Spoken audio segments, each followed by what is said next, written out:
আজকে অনেক ব্যস্ততার কারণে বাসায় কোনো নাস্তা করতে পারিনি, তাই বাইরে থেকে লুচি আর ডাল কিনে নিয়ে আসছি। দেখেন যে লুচির সাইজগুলো কত ছোট ছোট ছোট্ট ছোট্ট লুচি দিয়ে আজকে সকালটা শুরু করি। আসসালামু আলাইকুম, সবাই কেমন আছেন? আশা করি যে যেখান থেকে আমাদের ভিডিওটা দেখেন প্রত্যেকেই খুব খুব ভালো আছেন। সকালে এত কাজের মধ্যে দিয়েও আজকে কি মন চাইলো যে একটু হাট বাজার বের হই। হাট বাজার বলতে কাঁচা বাজারই বোঝাচ্ছি আমি। আমার বার প্রতিদিনই একটু সকালবেলা করে বাইরে বের হয়, ওর যদি কোনো কাজ থাকে সেই কাজটাও সেরে আসে আর ওর একটু হাঁটাও হয়ে যায়। তো আজকে কি মন চাইলো যে না আজকে আমাকেও নাকি সঙ্গে নিয়ে যাবে। আমি যেতে চাচ্ছিলাম না, তারপরেও দেখলাম যে ও এত করে বলছে তো যাই।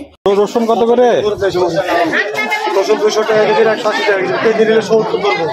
ওর সাথে যাওয়াতে দেখলাম যে ও ভালোই টুকটুক করে বাজার করলো। আমি তো বাজার টাজার করতে পারি না, কিন্তু ওর কাছ থেকে আমার শেখা হলো। তারপর তো বাসায় এসে চটজলদি রান্না বান্না করে ফেললাম। গলদা চিংড়ি আর কলমি শাক রান্না করে ফেললাম। লাঞ্চের আইটেমে শাকসবজি খাওয়াটা একটু বেশি উপকারী। আমি অনেকজনকেই দেখেছি যে দুপুরে ভাত খাওয়ার পরে একটু মিষ্টি জাতীয় কিছু খেতে বেশি পছন্দ করে, হোক সেটা মিষ্টি বা কোনো পিঠা টিঠা এইরকম। তো হচ্ছে আমার মধ্যে নেশাটা নাই, আমি একটু টকটক বেশি পছন্দ করি। যেমনটাই যে আমের সিজনে আমের ঝালানি, কামরাঙ্গা ঝালানি, জামের একটা ভর্তা, এগুলো কি দুপুরে ভাত খাওয়ার পরে বেশি ভালো লাগে। তো আজকে দুপুরে সেই রকম কিছু করা হয়েছিল না, ঘুমিয়ে গেছিল। ঘুম থেকে উঠে কি আর সেই আমের কথা ভুলা যায়? তো তখনই হচ্ছে আমের ঝালানিটা করে ছাদে চলে আসি। বিকেলবেলা আমার আর আমার হাজবেন্ডের ছাদে উঠতে ভালো লাগে। খোলা আকাশের নিচে একটা অন্যরকম ভালো লাগে কাজ করে। আকাশে এত পাখি উড়ে বেড়ায় যে দূর থেকে মনে হয় যে ফড়িং উঠছে বা প্রজাপতি, যেটাই বলেন না কেন। মাঝে মধ্যে মনে হয় না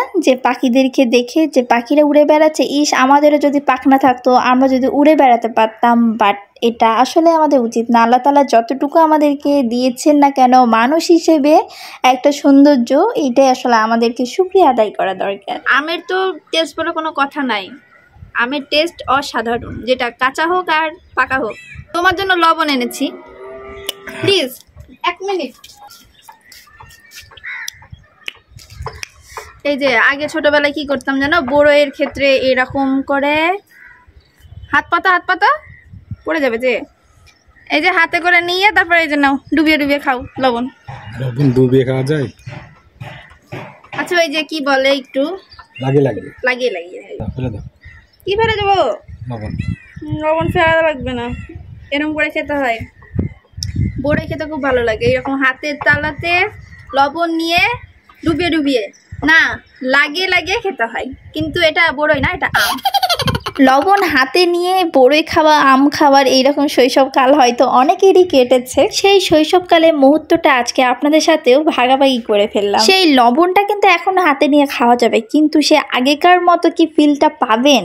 মোটেও না। এইরকম অনেক ছোট ছোট জিনিস আছে যেগুলো এখনো করা যাবে, কিন্তু সেই ফিল অনুভবটা আমরা করতে পারবো না। আম্মু আমার এক রিলেটিভ মেলাদে গেছিল আর সেখানে সিন্নি আমাদের জন্য দিয়েছিল, তো সেইটাই এখন খাচ্ছি। আমার মতে যেটা যে সিন্নি টিন্নি যে বিষয়ে করা হোক না কেন বা যার জন্য করা হোক না কেন, দোয়া টোয়াটাই মেন। আমি আসলে যেতে পারিনি, 3 দিনের মিলাদ ছিল, তো সবসময় দোয়া করি আল্লাহ তাআলা যেন তাকে জান্নাতবাসী করে। তুমি কি এই যে আমি যেমন ছোটবেলাতে এই হচ্ছে ছোটবেলা না এখন পর্যন্ত মনে হয় যে এই যে বুনবুনিগুলো মনে হয় যে হোমিও ওষুধ। হোমিওপ্যাথি তো, এটা হোমিওপ্যাথি। এটা মানে কি স্টাইল খাও না? হোমিও খাও না? কি করে খাও?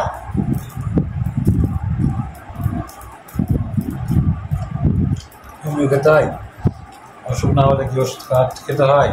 কিন্তু এটার মধ্যে তো ওষুধ তো দেয়, পানি ওষুধটা ওর সাথে মিক্সড করে দেয়। তুমি এটা আবার কি স্টাইলে খেলা?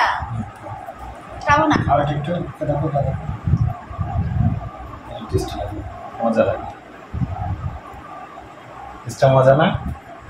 হ্যাঁ একটু। আজকের ভিডিওটা তাহলে এই পর্যন্তই। সবাই ভালো থাকবেন, সুস্থ থাকবেন আর আমাদের জন্য দোয়া করবেন। আল্লাহ হাফেজ।